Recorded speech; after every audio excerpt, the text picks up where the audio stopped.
और कोई बीफ खिला के किसी का धर्मांतरण कर देगा, ऐसी मूर्ख जनता नहीं है। मांस भी खिलाया जा रहा है, कहा जा रहा है, और बहलाया जा रहा है, गरीब महिलाओं को भी ऐसे कुछ किया जा रहा है। जी जी, जो पत्रकार साहब आपके मुंह से मैं सुन रहा, अभी तक आया भी नहीं है। ये बात मैंने मेरे नाम से रजिस्टर्ड है, खरीदा हुआ ज़मीन है, ऐसा कोई बात नहीं है। अच्छा, इंसान जब बीमार पड़ता है तो उसको सबसे पहले क्या दिखाई देता है? क्षेत्र के अंतर्गत करीमनगर चौराहे पे एक चर्च है जिसका नाम है एसीए चर्च। उस चर्च में आरोप है हिंदू संगठन के द्वारा कि उस चर्च में धर्मांतरण किया जाता है, उस चर्च में महिला का शोषण किया जाता है, तमाम सारे आरोप है। पिछले संडे को यह घटना देखने को मिली जिसमें हिंदू संगठन के लोग और चर्च की महिलाएं आमने सामने आ गई थी। हमारे साथ उस चर्च के एक फादर हैं। क्या मामला हुआ जो आरोप लगा हुआ था कि हिंदू धर्मांतरण उसमें कराया जाता है, उसको लेकर आप क्या कहना है? जी, मेरे ऊपर जो आरोप है, चर्च चलाता है और यहाँ धर्मांतरण हो रहा है, बहुत दूर दूर से लोग आ रहे हैं और यहाँ धर्मांतरण कर रहा है, और ये आरोप है मेरे ऊपर। और तो उसमें मांस भी खिलाया जा रहा है, कहा जा रहा है, और बहलाया जा रहा है, गरीब महिलाओं को भी ऐसे कुछ किया जा रहा है। जी जी, जो इधर बताया गया सारे बात पहले से आप लोगों को पता है। वो लोग आकर के क्या बताया, तो मांस खिला रहा है, चावल खिला रहा है, और उसके बाद मच्छरदानी दे रहा है लोगों को जो आने के लिए, उसको किराया दे रहा है, और ये सारे गिफ्ट वगैरह दे रहे करके बता रहा है। ये सब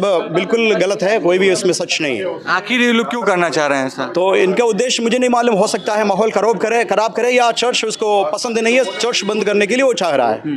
चर्च कहा जा रहा है कि अलीगल जमीन पे भी है, जमीन भी नहीं है, किसी अन्य व्यक्ति के नाम से है जमीन वहाँ की। बिल्कुल ऐसा कोई नहीं बताया, ऐसा कि किसी के सामने भी नहीं आया। ये पहले बार आपके मुंह से हम सुन रहा है, ऐसा बात कुछ भी नहीं हुआ। मेरा नाम अफवाह उड़ रही है कि जो चर्च की जमीन है जहाँ चर्च बना हुआ है दूसरे नाम से। जो पत्रकार साहब आपके मुंह से मैं सुन रहा, अभी तक आया भी नहीं है। ये बात मैंने मेरे नाम से रजिस्टर्ड है, खरीदा हुआ ज़मीन है, ऐसा कोई बात नहीं है। तो हमारे साथ एक और क्रिश्चियन समुदाय के एक समाजसेवी हैं, इनसे भी कुछ जानते हैं कि वहाँ पे जो आरोप लगा था इनके ऊपर कि धर्मांतरण और मांस खिलाने का और महिलाओं को बहला फुसला के लाने का, शोषण करने का, तमाम सारे आरोप आपके ऊपर लग रहा है, आपके चर्च के ऊपर लग रहा है। क्या करना है इस पर? देखिए, मांस और बीफ की जो बात आपने उठाया है, ये सबसे बड़ी बात मैं जवाब दूँ, इससे अच्छा आप एक गूगल कर लेंगे तो आपको सारे जवाब सामने मिल जाएंगे।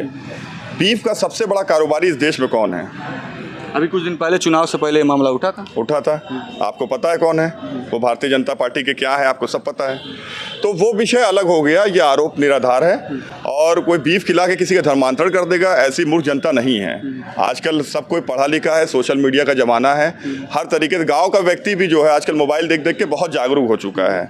ऐसा कुछ नहीं कोई किसी को बहला फुसला करके और कोई किसी तरीके से कुछ काम करा सकता है, तो ये निराधार आरोप है। वहाँ के लोग एक बता रहे थे, स्थानीय कुछ महिलाएं थी उस वहाँ जमीन पे आने के बाद, वो कह रही हैं कि यहाँ पे कुछ इलाज भी होता है, जैसे कुछ जो पीड़ित है अगल बगल के लोग, किसी की आवाज़ कुछ बोल नहीं पाता था तो उसको चर्च में ले जाते हैं, फिर उसके बाद से कुछ वहाँ के लोग हैं जो बताते हैं कि यहाँ पे आपके आने से आपका दुख दर्द सही हो जाएगा। तो पहला सवाल। दूसरा सवाल, डीएम कार्यालय पे आए हैं, किस चीज़ की मांग को लेकर आए थे आप? पहला सवाल जवाब दीजिए। देखिए, पहला सवाल जो बोला गया है, अच्छा, इंसान जब बीमार पड़ता है तो उसको सबसे पहले क्या दिखाई देता है? मंदिर, मस्जिद, गुरुद्वारा, चर्च, यही सब दिखाई देता है। और सबसे पहले आदमी सोचता है कि डॉक्टर के पास पहुँचे चाहे ना पहुँचे, पहले चल के जो है प्रार्थना मांग लें। तो वो प्रार्थना करने के लिए लोग अगर आते हैं, या मैं भी कई बार ऐसा होता है क्योंकि हम लोग सामाजिक लोग हैं, कई बार मंदिर पे जाना पड़ता है, कई बार मस्जिद जाना पड़ जाता है, तो हर आदमी सर सजदा कर देता है। तो कोई जा क्या करता है, और उससे अगर उसको कोई शांति मिल जाती है या आराम मिल जाता है या डॉक्टर के पास पहुंचने से पहले ही उसका इलाज हो जाता है, तो उसकी आस्था जग जाती है। इसका मतलब ये थोड़ी ना है कि वो अपना मंगलसूत्र नहीं लगाएंगे या फिर वो सिंदूर नहीं लगाएंगे, या उनसे कोई पादरी ऐसा कह देता है कि आप धर्म परिवर्तन कर लो। ऐसा कुछ नहीं। हमारा परमेश्वर जीवता परमेश्वर है, वो धर्म को परिवर्तन करने नहीं, वो मनों को बदलने आता है। तो जिनका मन बदल जाता है वो खुद ही आराम पा जाते हैं। कोई भी ऐसा व्यक्ति ईसाई समुदाय में नहीं कहता कि आप धर्म परिवर्तन करोगे तभी आपको चंगाई मिलेगी या ईश्वर आपकी प्रार्थना सुनेगी। वो निराधार तरीके से। साहब के पास आप लोग किस मांग? डीएम साहब से हम लोगों ने मांग किया कि साहब इस तरीके से धमकी दिया गया कि अगले संडे भी हम लोग इस तरीके से काम करेंगे। और सबसे बड़ी बात आपके चैनल के माध्यम से बताना चाहता हूँ कि स्थानीय लोगों ने भी बहुत कोऑपरेट किया उसमें। जैसे ही उनको पता चला कि हमारे फादर के साथ या हमारे पादरी के साथ इस तरह की घटना वहाँ पे घट रही है, बड़े पैमाने में दूसरे धर्म के लोग पहुँच करके प्रोटेस्ट करने का काम किया।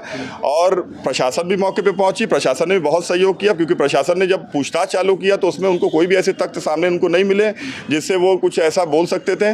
जब उन्होंने दिखाई दिया कि पूरा निराधार है ये मामला, मामला पूरा, तो उन्होंने फिर जो है पूरा शांति व्यवस्था बनवा करके दोनों पक्ष को अलग करके अपना जो है चीज़ों को शांत कराया और स्थानीय लोगों ने बहुत मदद किया।